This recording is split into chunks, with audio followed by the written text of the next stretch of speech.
ন্যায় সংহিতা আইন খতিয়ে দেখতে রাজ্যের তৈরি করা কমিটি, সেই কমিটি প্রসঙ্গে সরব হয়েছেন রাজ্যপাল সিভি আনন্দ বোস।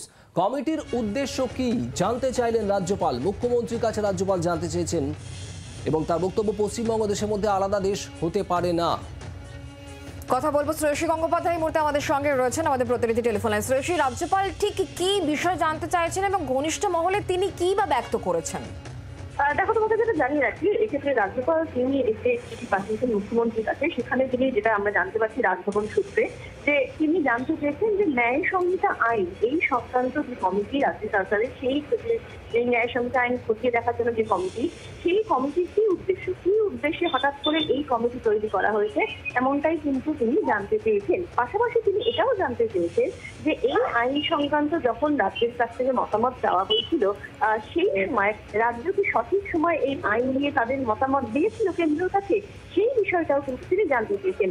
পাশাপাশি রাজ্যপাল কিন্তু এটাও বলেছেন যে এক্ষেত্রে গোটা দেশের মধ্যে পশ্চিমবঙ্গ একটা আলাদা দেশ কখনোই হতে পারে না, বা তিনি বলেছেন বানানা রিপাবলিক হয়ে পশ্চিমবঙ্গ থাকতে পারে না।